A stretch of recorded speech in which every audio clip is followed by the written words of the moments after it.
see the way they hate.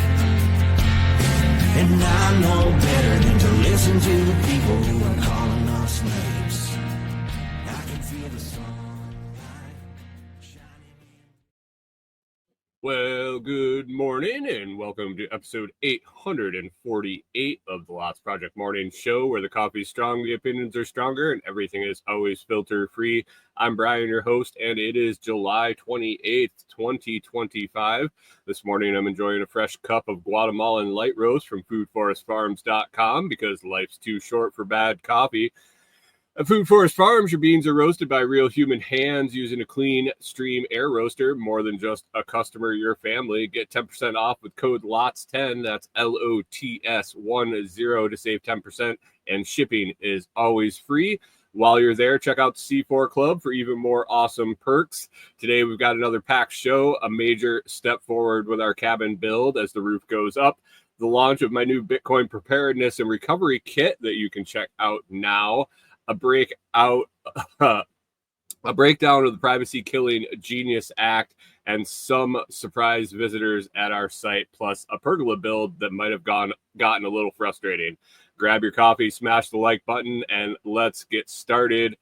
Good morning, good morning, good morning. How is everyone today? Hope you're doing all right. Pip says good morning, humans, and happy Monday. Happy Monday to you, sir. Always good to have you around. Good morning, Mike's Homestead. Thanks for stopping in. Appreciate you. As always, Pip says it's time for coffee. I agree. About 3/4 of a cup in for me. Topped it off before I hit go, and man, it's good this morning. The light Guatemalan is sitting right this morning. I got a pound coming up here, almost through the pound of light Guatemalan. And I got a pound of Ethiopian waiting for me. I love that light Ethiopian from Food Forest Farms. But really, any bag that I got in the cupboard from Brian over at Food Forest Farms is definitely enjoyable in the morning. So you should check him out over at foodforestfarms.com and use that discount code LOTS10, 10% off. Give it a try. Even if you give it a try and just see what you think. It's worth the extra money. Good morning, Rewilder Life. Thanks for popping in. Was just reading a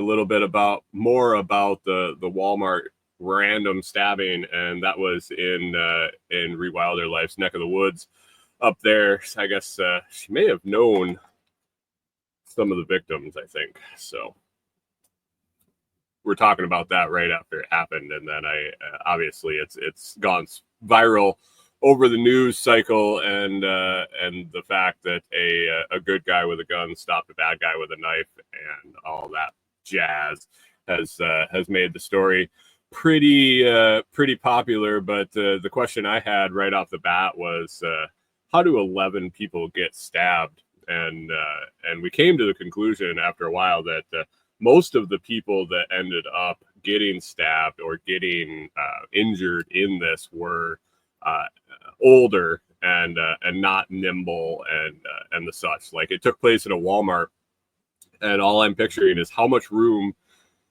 and how many things you could use to defend yourself, even if you didn't have a pew on you. How many things you could defend yourself with, and how many places there were to hide once a couple people were screaming. I mean, like, chaos ensues as soon as one or two people end up getting stabbed, I would assume. But I don't know. I wasn't there, so I can't definitively say. But it does make sense that maybe some more older folks were caught up in the mess and couldn't escape the chaos. So I think she mentioned that some folks were standing in line for the pharmacy, and bam, it happened. So. World's a crazy place. Keep your eyes open and head on a swivel, and be ready at any time to be prepared to defend yourself if you have to. So anyway, let's get moving on. Been hot here, and I'm glad we got done what I got coming up here in the first topic. The roof is up. The roof is up for our cabin build. Posts, roof, and trusses happened all in the last week since I talked to you last Monday. I think last Monday we were tentatively on the schedule for the week. I had sent the installer videos of getting in and out of the road and the driveway and such to see if he thought he could get back there. I think it was Tuesday night. We met him out there. He just went ahead and brought a trailer with a skid steer and attachments and the such, and then also behind him came a guy with a trailer with all the material for the whole build, and we went for it. He dragged his trailer back there. He didn't have too much of trouble. I think he ended up putting his in 4-wheel drive. Didn't really end up needing the 4-wheel drive, and then the guy hauling all the material, it was a little heavier. He was in 4-wheel, but they got back to the site. They were able to get turned around and get out of the site. Funny little thing when the guy, so I had met Ben before, the installer, at another job he was doing for a couple of friends of mine. So I'd met him. I had talked to him on the phone. I had text messaged him and talked to him when he first came into the road. I didn't know that the other guy was coming, so we talked, and then we drove back. And he's like, "Oh yeah, I got the other guy's going to be here soon." I told him to just keep driving. He can't drive any farther because we just parked in the road because there's nobody else that uses it. And so the other guy, we hear him coming. He's got big diesel. He's dragging the trailer back to the site. It's like a half a mile back on the dirt easement road. And he rolls up and he gets out of the truck and he's like, first thing he says is, "Who are you hiding from?" And I'm like, that's the perfect question I want people asking when they visit where I am is who the hell I'm hiding from. And I basically said everybody and anybody, not necessarily anybody in particular, but the more I can be away from people, the better. So we picked a good spot. If that's the first question that he asked when he showed up. But they were able to offload all the material and get the material up the driveway with the skid steer. And they dropped everything off. He did a little bit of clearing that night with the skid steer. The site had been leveled, and our guy Mario did a fantastic job leveling the site. He was really happy with the dirt work and the prep work for the build site. But they just needed a little extra room for assembling trusses and whatnot. The trusses came in 2 pieces, and the guys put them together on site, so they needed some room to spread those out since they were 24 foot long. So he knocked down some brush and cleared some area, and he's like, "Do you mind if I do that?" I was like, no, go ahead. I got to do it anyway, and that looks a hell of a lot easier than the weed eater or a machete. And so he cleared some spot. And then, so then they were set to go the next morning. Corey took the day off. We went out, and she wanted to watch the whole installation process, as did I. I was really interested in doing it or watching it.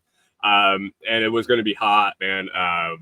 She was concerned that the guys weren't going to be able to work all day in the heat. And then, I mean, it was hot. I think the heat index was pushing 110 that day. So Wednesday we got up and we got out there. We met the crew out there. We got there about the time they were just rolling in, and they got to work. And man, they laid it out and went to town. They used skid steer to drill the holes. 6x6 posts. Got those set. Started putting trusses up, and just it went super fast. I think they had the whole thing done, 6 of them. Well, 7 to start, and then the head guy took off to do some other work after he got everything laid out and got them started. So 6 guys had the whole thing up in under 8 hours. Really impressed with them. Super polite crew, super hard workers. Just did everything right. I actually went out and took some measurements the next day. And everything was within a quarter inch, not even a half of an inch, a quarter of an inch of where it should have been. and that was probably more variations in the 6x6s, because I actually put a tape on some of the 6x6s and they weren't super consistent in size. I mean, consistent enough at a 6x6 if they're within a quarter inch. But every post was set within a quarter inch of where it was supposed to. So super impressed, very, very happy with the whole job. The guys were, like I said, they worked their ass off in that heat. Couldn't be more happy. So that's done. And now on to the next step is going to be hanging a floor in there. I'm going to use going to hang some girders and some joists and throw a floor in it, and then frame up the outside, get the windows in, and then we'll be getting the metal siding and purlins again from the same company. And getting those on, and once that shell's in, we'll move on to working on the inside and installing electric and water and whatnot. So, morning, Hunter. Thanks for popping in. Wow is a good thing to say. The way to describe it. All around, just the whole experience with those guys. No problem getting in and out. He dragged a 32-foot job trailer in the second morning and out the following morning, and some of the dips on the road, like the down and then back up, and he ended up like actually dragging his trailer on the ass end of it. And he told me he bought a trailer, super heavy duty ass end on it, so he could do that. He says he routinely will have all the tires off the ground since it's so low and it's so heavy. So he didn't mind doing it, but there were a couple of the dips where he was the trailer was just dragging on the ass end of it. So appreciate them doing that. I'm gonna talk to them about ordering some lumber through them, and hopefully wrangle them into delivering and then taking the lumber up the hill with the skid steer, because that worked pretty slick. And instead of trying to drag it up our driveway on a trailer and offloading it by hand, it would be fantastic to take it up there with a skid steer. So happy, excited to move forward. It was 12 weeks, almost 12 weeks to the day from when we ordered and paid for the material to when it got installed. Estimate was 8, so an extra month of waiting and wondering if they were even going to be able to get in there and out of there, and it all worked out great. So excited to move on to the next step. That's about it. On the update from the cabin build. Just want to let you know today's episode is brought to you by the Blockstream Jade and Jade Plus. As always, it's my go-to Bitcoin hardware wallet. Whether you're just getting started or looking for extra security, the Jade gives you an easy open source way to keep your Bitcoin safe. I personally use both versions, the Jade and the Jade Plus, and I love the improvements that the new Jade Plus brings with a bigger screen, upgraded controls, and optional metal case. It's sleek, reliable, and still affordable. You can grab yours at store.blockstream.com and use my affiliate code, The Lots Project at checkout to support the show and get yourself a decent discount. Appreciate that. Head on over to Blockstream, or you can scroll down into the description and find the link there. Speaking of Bitcoin, I finished up a project I've been working on for quite a while. This weekend, or the end of the week, I guess, is when it was finally done. It was something that I thought about a long time ago and then didn't start really working on. And then I started, kind of hit a roadblock, got doing other things, came back to it. It's been a long cycle before I really was able to dig in and get it done. And I finally did here in the last week or two. But tons of time into this project. I came up with a what ended up being titled Bitcoin Preparedness and Recovery Kit. Basically, I wondered what would happen if I dropped dead randomly. Basically is how this came about. I knew a couple people that in a short period of time died very unexpectedly, way younger than they should have, just randomly. And it got me thinking about Bitcoin and how secretive we are, rightfully so, but with our seed phrases, with wallets and everything. It made me wonder, would anybody even know that it was there? And if they did know that it was there, would they even know how to access it? Would they know where to find my seed phrases? Would they know what wallets I use? Would they know how to do anything about it? And that got me personally trying to figure out how to document that for myself. And I realized that there wasn't really a product out there that that helped people do this. So that's the road I went down, and I started kind of researching what the best methods for this was and how to put it together. And I came up with this in the end, the Bitcoin Preparedness and Recovery Kit. And basically, it's a 17-page PDF that you print out. It's not online. It's you buy the digital file and you print it out, and you fill it out, and it really documents everything to help whoever you pick, and you kind of pick a trusted contact, trusted contact. It gives you an easy way to lay out all your different sources of Bitcoin, whether it be wallets, whether it be exchanges. It gives you a place to document your seed phrases and special instructions on the different recovery. Really gives you just a wide variety of places to document everything. I think I covered everything I could have. Multi-sig key maps, where the keys are. I mean, this is all stuff you're not going to send to the person that you want recovering it now. That would kind of defeat the purpose of keeping it secret. But basically, in the end, there's a letter that you can send to the person that you pick to handle all this. This isn't a will. This isn't anything like that. But, you know, here's a notification that I have this kit. I have all this information. If something happens to me, know it's there. Know I picked you. And walk through the steps. And it really walks them through in a way that doesn't require them to have a lot of Bitcoin knowledge. And that was my fear was, you know, Corey knows about Bitcoin. Corey knows that there's plenty of people that would help her figure it out if she needed to. But simple instructions.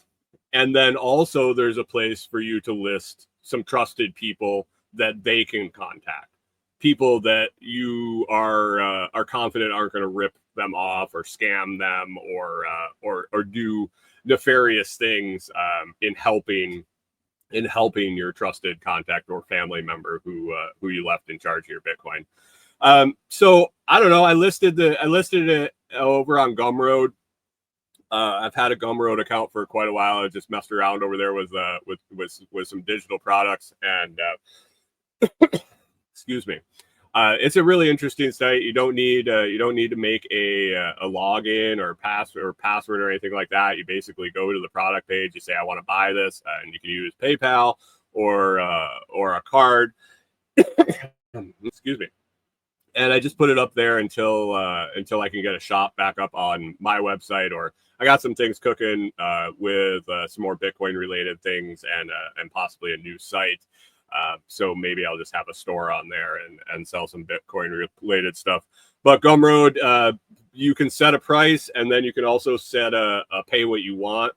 So you can set a minimum price. I threw this up there at $17 just because of 17 pages, and then turned on that option to pay whatever you want. So you can name your price. There's also places there to drop a tip when you buy the digital file, and it's just going to be delivered in a big zip file. There's a README, there's an introduction, there's a table of contents, And then there's a document where it's all together, all 17 PDFs. I believe it might have ended up actually adding a couple at the end after some optional ones. So it might actually be more like 19. But there's one combined document that you can just print out. And then there's also a folder with all the individual documents. So if you have more than one wallet and you need to print out more seed phrase storage sheets, or you mess one up, you can go and print those individually. So you get the whole thing in a zip file, and it's yours to keep. I stress in there that you're not don't fill it out online, don't fill it out on your computer, print the damn thing out and write the information in. Don't put your shit in the cloud. And there's a lot of warnings and things like that in the kit. So not legal advice, not anything, not financial advice or whatnot, but Gumroad link, let me grab it here real quick. If you're interested, I'll throw it in the comments. It's also in the video and audio descriptions. If you would check it out, if it's not something you need, but you know a Bitcoiner that definitely could use the resource to document their stuff, so they're not going to lose it in case of accidental death or incapacitation, it would be a good thing to send on to them.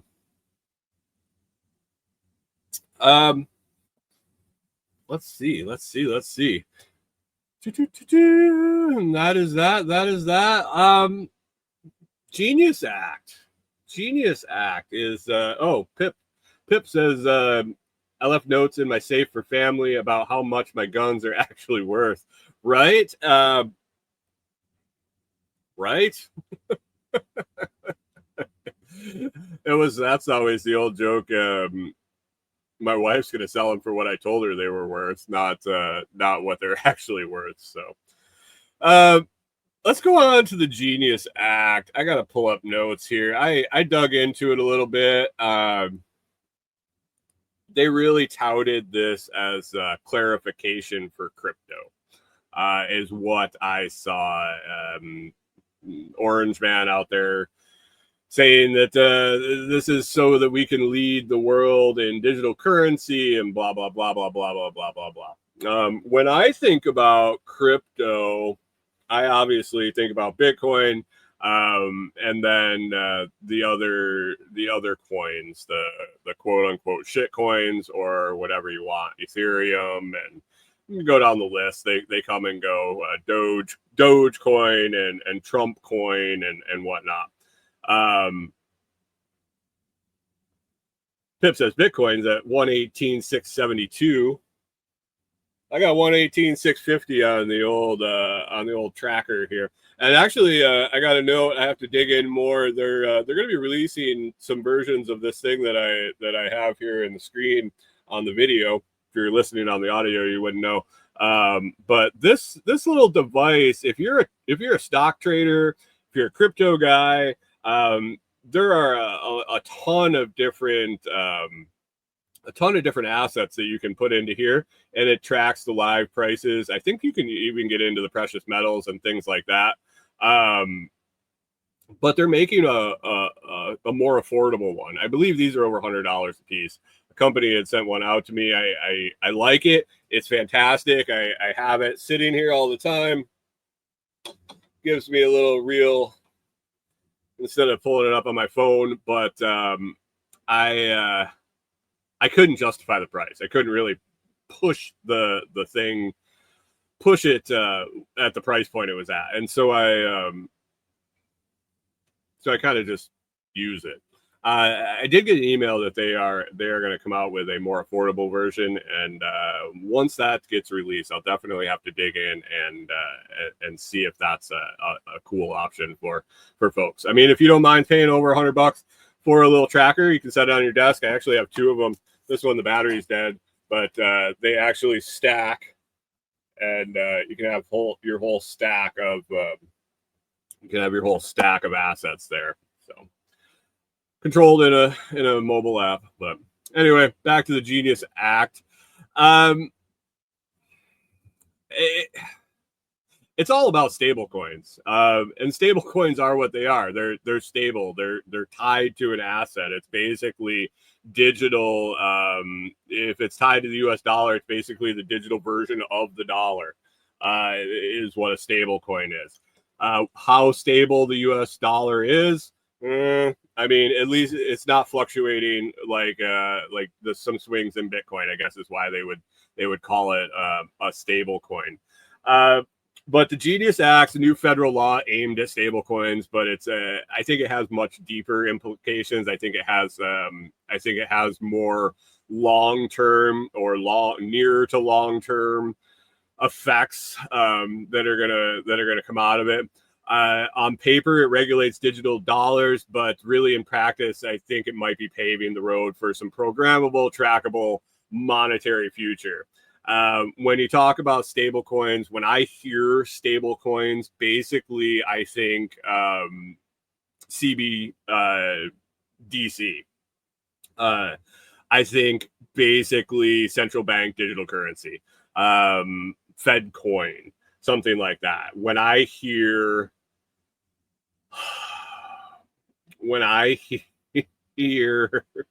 stable coin, that's the thing that pops into my head is the going away from cash in the United States and going to a central bank digital currency. But what the Genius Act actually does, these are the facts. It was passed on July 18th, 2025 with bipartisan support. It regulates payment stablecoins like USDC style tokens. Basically, if you were looking to hold money digitally, back in the bull run in like 2017, when prices were going crazy, prices were going through the roof, and dropping back and forth, and you wanted some money on an exchange, but you didn't want to keep it in Bitcoin because you were watching prices on, say, Litecoin. You could put it into a stable coin, which was pegged to the dollar, which basically day to day changed very little in value, and you could wait for the dip and buy the dip. This is stuff that I'm out of practice in because basically now my crypto strategy is buy Bitcoin and fucking hold it. I'm not buying and selling. I'm not trying to play the markets. I'm not doing any of that. So I'm really out of practice with stable coins. But basically that would be a function of a stable coin. A business might be more inclined to take a digital currency if it was a stable coin, fearing that they're not going to get paid and then lose or gain value instantly. I don't know why they'd be afraid of gaining value, but they're not going to have to worry about dips and things like that. So there are some utilities for stable coins. This bill, it makes for a one-to-one reserve in US dollars or treasury reserves for any stable coin. Basically, they have to prove through monthly audits and public documentation that they have on hand the funds to back the stablecoin one-to-one. So no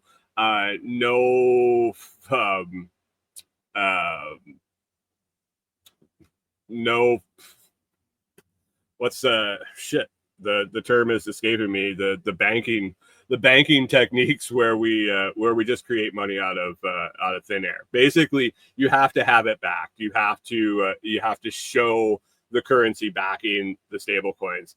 The licensing is going to be through the Fed, for not the Fed, the federal government, not the Fed. It's fractional reserve banking. Thanks, Mike Homestead. I appreciate it. It was on the tip of my tongue and I couldn't spit it out. And it wasn't in my notes. So yeah, go figure.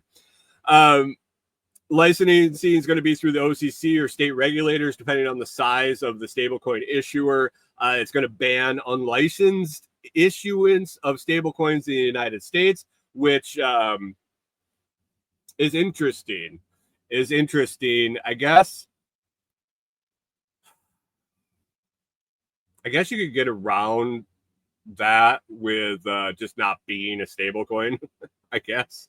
And it bars stablecoins from offering interest or yields to users. Basically, it's just going to be like holding dollar bills digitally, is what they're trying to dial in from what I can see.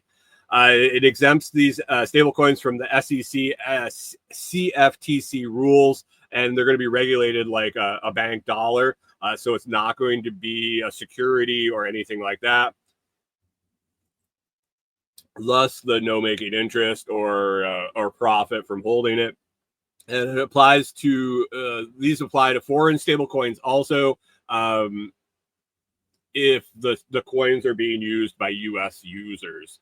It grants the Fed and the Treasury enforcement and supervisory power over the stable coins.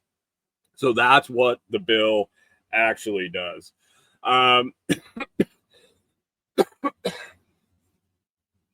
So very non-nefarious, I guess, as if you take it at face value. Really, if you look at what it does, I don't think that this clears all the murky waters around crypto, as a lot of people were saying when it got passed. It basically sets the rules for digital dollars, from what I can tell. This isn't going to be, it doesn't create a central bank digital currency.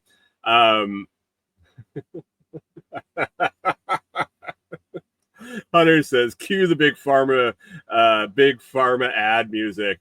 Are you tired of unpredictable highs and lows of the Bitcoin? Sleep easy with our new Fed coin, a stable coin. Don't use if you're allergic to Fed coin. Some of the concerns, though, that pop up in my head when I see this, it's not today. It's not out of this bill, but really, I think it's laying the groundwork for that CBDC, laying the groundwork for the central bank digital currency, and with that goes away all the privacy that cash offers. We all know that you can track bank accounts, you can track credit cards, you can track debit cards. Now imagine if your cash was digital and everything is tracked there. Not that anybody should ever do this, but you transacting cash, there's a lot of things that don't need to be reported. There's a lot of things that you should report. You should report all income transactions and blah, blah, blah. But cash is cash. Cash, it is between you and me, and that's it. It's anonymous. It's great.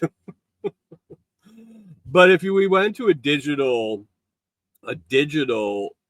central bank digital currency, if we went to a digital dollar, it really sets up a mass compliance infrastructure where it really sets up.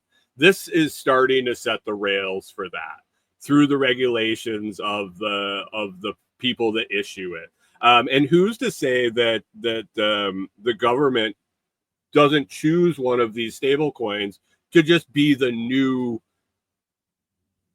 dollar, the new currency of the United States? There's no anonymity in any of these stable coins. Every transaction is going to be tied to your ID and reporting. There are requirements in there. It didn't end up in the notes, but when I was looking at it, there are KYC. There's a KYC notations in the bill, that's all happening with these stable coins. So you're going to be tied to that account, just like they have pushed with all sorts of crypto. It's got the potential. The stable coins have programmability potential, where, if your social credit score, if your social credit score went below a certain point, they could freeze your assets. Hunter brings up right here, right on cue, the bright side is I wouldn't get bench warrants for tickets anymore because they just take it out of your account. or they'd freeze your account, or they would limit what you could spend, or they could blacklist you from earning. There is a potential there. And this isn't saying that it's going to happen. This isn't saying that this is the future. But it if we can imagine it, it can happen. And with power comes corruption. And when these options are available, it gets really tempting to use them for your benefit. It's also going to, this is setting the groundwork for normalizing identity-based money. It really is getting people accustomed to everything being tracked. Really getting people used to the idea that their cash is now not anonymous. Their cash is now tied to their ID. They've done a really good job of the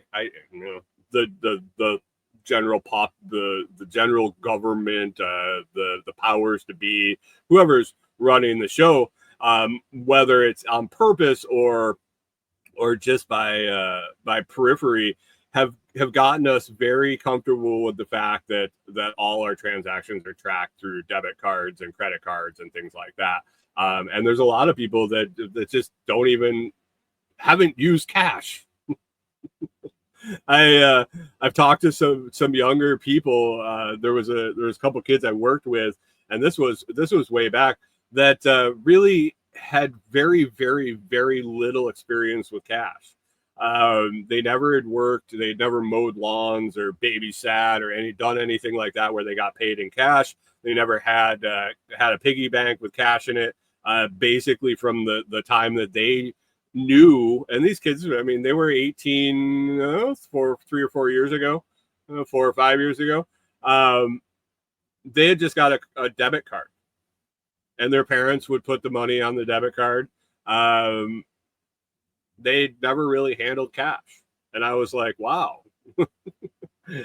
What a change from when I was a kid. I know I'm old and whatnot, but this is taking the next step to normalizing that identity-based money where everything is tied to you, trackable, and not good in my opinion. Programmable is the scariest part. The tracking is what it is. It's not right. I don't agree with it. I don't want to see it, but the programmability is the programmability is the scary part, where they can just turn it off, limit it, or keep you from earning or getting deposits. Rewilder Life says, wait, parents just give kids money. Oh, yeah, that's nothing new. I had plenty of friends that their parents just handed them money as kids. I did some stuff for mine, I suppose. But yeah, on my notes here, I had how it could lead to CBDC. I think we touched on that a little bit. This doesn't create a CBDC, but it builds the regulatory and the tech groundwork for issuing one. It establishes the regulated issuers, the identity-tied transactions, the real-time compliance and government oversight. That'll all be used during the rollout of a CBDC. And if the digital dollar is introduced, it would likely ride the rails of the Genius Act and just get codified. So, was this a big deal? On its face, I don't think it did a whole lot in the crypto space, unless you're looking to hold digital dollars. But I think it really sets the groundwork for some future expansion or adjustment of the bill. I think it lays the groundwork for what's to come. I did also look into what kind of CBDC related bills are in Congress or are kind of getting worked on. And there's some interesting stuff here, and some decent privacy based stuff. Whether it comes to fruition or not. There's the eCash Act. which it proposes a treasury issued digital dollar. So this is not a Fed. It's not the Federal Reserve issuing the dollar. It's a treasury issued digital dollar, which was designed for offline, private, and hardware-based use. It's supposed to mimic cash. So there's no blockchain or no ledger. And I'm really curious how this works. It must be like a card or a chip that the digital dollars go onto, but it's not identity based. It sounds really like a no KYC Bitcoin, just a random wallet that you're in control of. It sounds like the general population would be very scared of this because they wouldn't be able to. There'd be no customer support, or then they'd be responsible for their own digital cash. So I don't know how far that'll go. They'll be screaming. But what about the dumb people from the outset in this one? Critics worry it's still a step towards digital only money. There is that. As much as I am in favor of Bitcoin and technology, I do like being able to hold the dollar and hand it to anybody just in the woods with no electricity or internet or anything like that. So there's also the CBDC Anti-Surveillance State Act. Tom Emmer, from Minnesota, I guess. He's an interesting character, but this bill would ban the Fed from creating a retail CBDC. It prevents programmable or direct-to-user digital dollars, and requires congressional approval for any future CBDC. So basically, he's saying, I don't want what we described with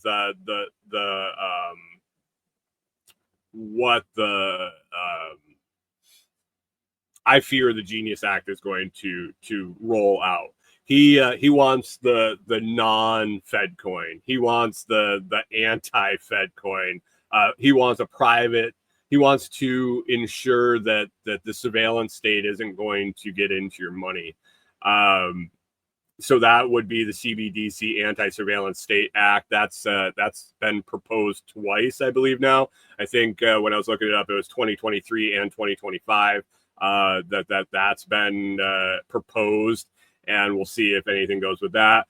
There's also Federal Reserve CBDC research and Fed Now. The Fed is actively testing the CBDC pilot programs. Fed Now is already live, real-time bank settlement infrastructure, and it could be repurposed or paired with a CBDC in the future. So they are actively working on FedCoin, quote unquote FedCoin. So they're working on it. They're already testing it. It is live at this moment. Mike's Homestead says the Fed is stupid. It will just be some other group, the Treasury. Right. Well, I mean, it will. Anything in government just is, it's government.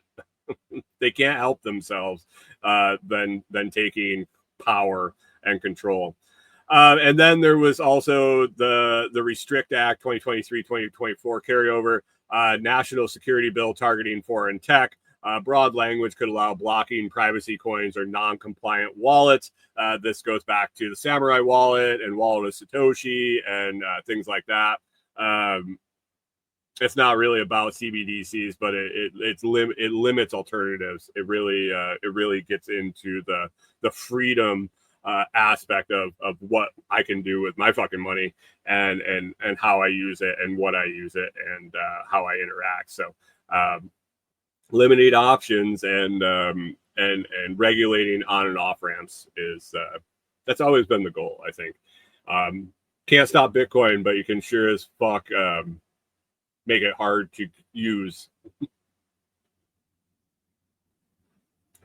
I guess not really hard to use. You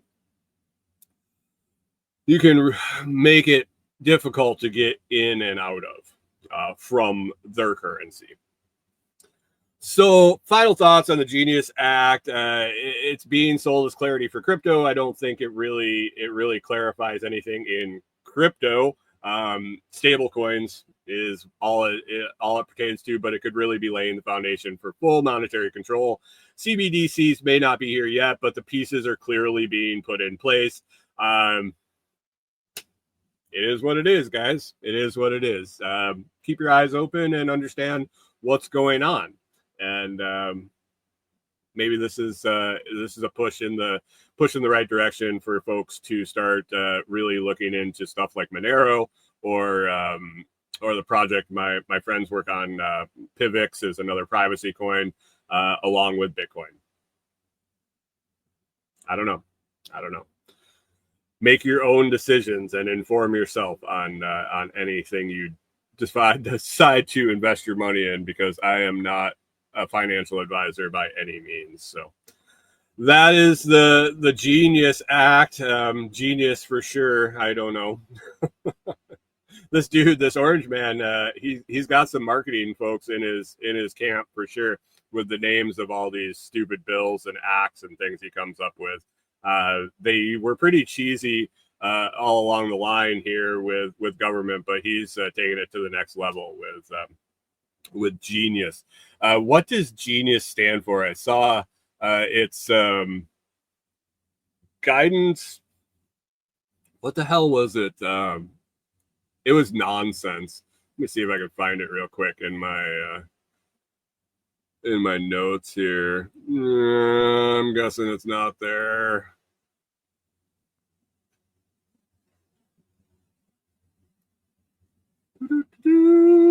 Shit. I don't know. Somebody can look it up if you got a chance. It'd take me a second. It's I'm gonna. Sorry about the delay.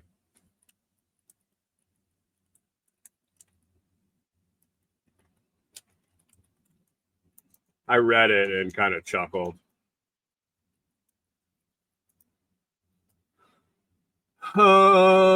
Guiding and establishing national innovation for U.S. Stablecoins Act.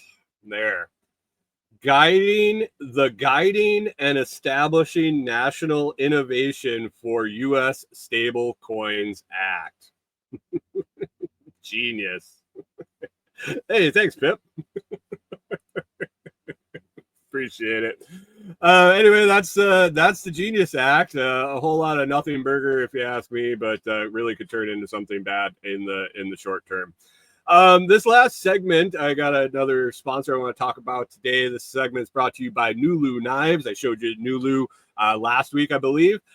It's a modern take on the time-tested tool inspired by the Inuit Ulu knife. This kitchen multi-tool slices, scoops, scrapes with ease. It was originally designed for people with upper extremity problems, disabilities. A gentleman that created it came out of the military, had some upper body functionality issues, and wanted to design a kitchen tool, kitchen knife for folks that don't have a lot of strength or have to do a lot of cutting.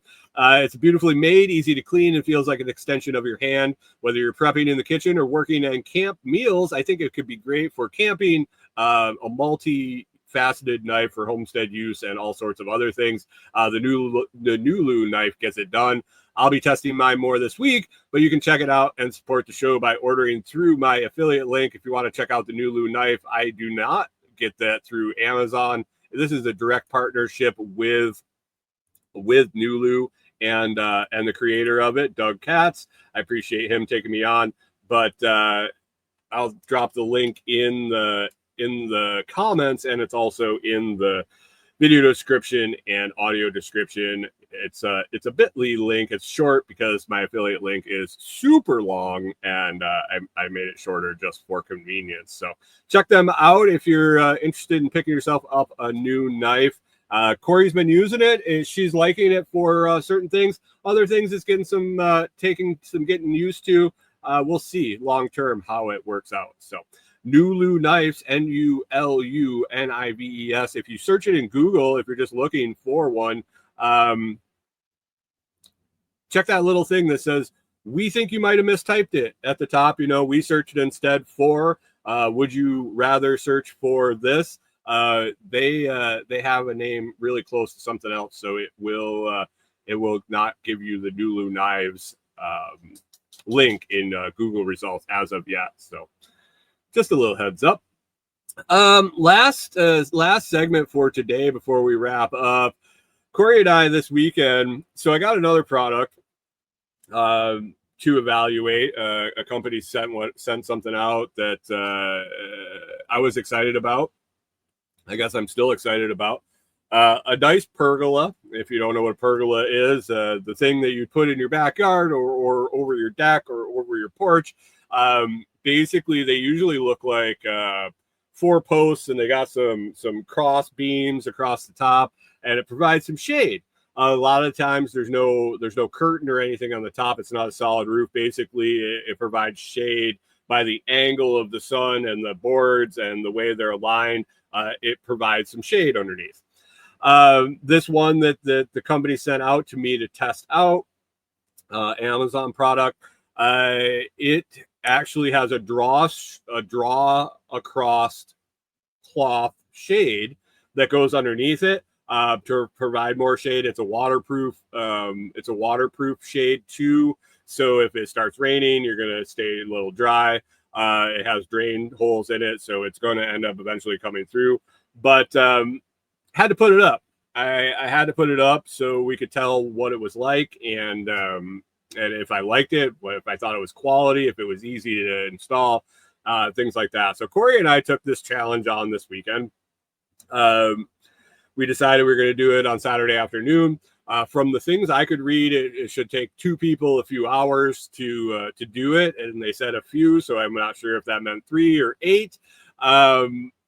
But anyway, we decided to go after we did our grocery shopping on Saturday. So we got out to the property at like 1 in the afternoon, hotter than hell. It was definitely the height of the heat for the day. I think it was well over 100 in the heat index. Fortunately, we had the new roof that was installed earlier in the week to work under and had some shade. That was a lifesaver. When we got out there, though, we noticed something up in the cabin build site. There were cow patties all over. There were piles of cow shit, several places, and including under the canopy. So literally, the cows had been walking in our new house, in our new home, and just shitting everywhere, like they do. But found a bunch of cow patties, heard the cows kind of mooing off in the distance, and I had seen some cow shit over by Tim's cabin one day, and I just assumed like one cow had gone rogue, had gotten loose.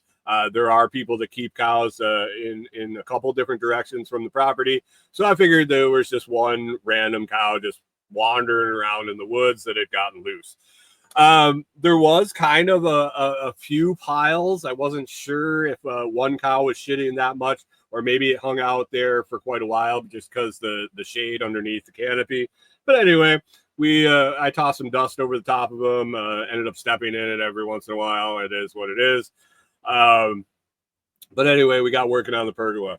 The instructions that came with this, basically IKEA grade instructions, if not worse.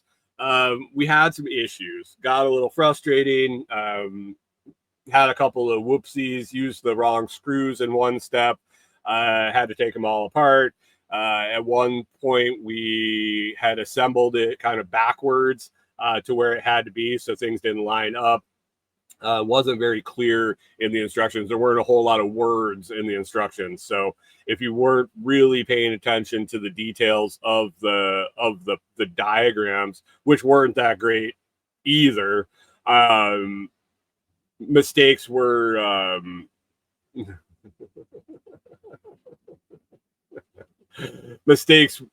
easily made. So we worked for about 3 hours, assembling, disassembling, and reassembling. on Saturday. At that point, we called it quits. We had to get home for the dogs and eat some dinner and whatnot. Good morning, Chris Dixon. He says, you'd expect to find some bullshit flying around DG anyway. Yeah, I mean, there is that. There is that, especially when Tim's in town. Good morning to you, sir. So we worked for about 3 hours. And at the point where we realized that we had assembled it kind of backwards and we were going to have to take it apart again, it was time to call it quits. We decided we were going to come back yesterday and finish it up and get it back together. Took us under 2 hours again yesterday. Pulled the rest apart, put it back together the right way. Got the screen all installed. Checked it out. It's really nice. It's under $400, so it's affordable for what it is. It seems like it's decent. It's metal. Decent construction. The screws, most of them lined up really easy. We were unfortunately putting it together not on the most level ground. We were kind of assembling it where we could store it for now, out of the way, and then we'll end up moving it to where we eventually want it long term, and make sure it's level and things. So putting it together if it was level, I think the last of the screws would have lined up, but there was just some angle to where we were trying to put it together, and some of them just didn't line up. But once I got it started, it pulled it up to square. Everything seems tight. I don't see where things are going to loosen up by any means. I think it's quality product. Like I said, for under $400, and you get some shade. We'll see how long it lasts. We'll see how long the screen lasts. It does seem like it was a decent weight canvas. I think it'll hold up to the sun and rain just fine. The rollers that the canvas rolls on rolled really free, really smooth. I don't think there'll be a whole lot of issues there. And it seemed pretty solid. There's enough cross supports and cross members that I think it'll be good. I think it'll be good. So we got that up. Saturday when we were leaving, we were rolling out the easement road, and we came up over the one hill, and we found the culprits of the surprises, the patties that were left for us at our site. There was about a half a dozen, 6 to 8. Head of cattle just hanging out in the woods along the side of the easement road. We rolled up on them. They stayed to the side of the road. They didn't really like being next to the truck and kind of moseyed on along. Corey got pictures. She was in heaven. She loves all animals, so she could to be that close to some cows and to be able to hang out with them and get pictures of them for a second was made her day basically. They moved along. They moved back towards our spot, and Jamie at the end of the road there, he grabbed his kid and they ran down the road and found them further past our driveway, and they went on their way. When we went back out on Sunday, we did hear them mooing in the woods. It seemed like they were a little further away. I don't know if they ended up making it home to where they're supposed to be, or if the person realized that they had lost a half a dozen cattle. But we'll find out. One thing is, once we're out there and we have a freezer, I don't know how many cows are going to want to go wandering through there. I like beef. And I don't know if it's considered cattle rustling if they come to your place and don't end up leaving. Rural Life says the best way to have cows. Pip says free steaks for DG workdays. We just need to make sure we invite butchers. Make sure butchers come, and we'll have steaks. But they didn't look all that fat. They looked they were adult cows, definitely cows, big old udders hanging down. So I don't know. We'll see how that progresses. I've heard them when I've been out working. I don't think they're all that far, even when they're contained and at home. But we'll see. how much they're around once we get moved out there. So excited about the progress there. If you want to keep up with what's going on with us and the whole Lots Project community during the week, we only do Monday shows. If you want to keep up during the week, you can head on over to the Telegram group. That's pretty active at t.me/LotsChat. That's t.me/LotsChat. Come and join the conversation over there. Talk about all sorts of fun stuff and get a little goofy. And sometimes we're serious and just keep up with people's day-to-day and what's going on in their lives. This week I got a lot of video catching up to do. I got a lot of planning. We got to get a ton of material for the next step, hanging the floor and installing the floor and framing out the walls of the cabin. So that's a big material list that I'm putting together, and a big old price tag, by the way. Holy shit, lumber is expensive. Anyway, that's going to be the week working on that. If you would go check out the digital or the Bitcoin Preparedness and Recovery Kit over on Gumroad, and if you know anybody that needs that, definitely shoot them the link and recommend that. That would be fantastic. You can also support the show and what I do if you go to and use our affiliate links over at thelotsproject.com. If you're shopping on Amazon, you can just click the banner on the homepage, do your shopping there, and then I'll earn a little credit for everything you buy on that trip. Or you can go to the product review page, check out all the stuff that I've been reviewing. More to come this week. Blog posts coming for some more products. Click the links in any of those. They're all affiliate links, and I get a little credit for the things you buy. I appreciate everybody listening. I hope you have a fantastic week. It's been hot here. We got one more hot week. Then it's supposed to drop off a little bit, at least for a few days from what I can tell in the forecast. But it's going to be another one hot here. If you guys are experiencing hot weather, be sure you take care of yourself and drink lots of water. Other than that, make it a great week. Get all your stuff done, and we will talk to you next Monday.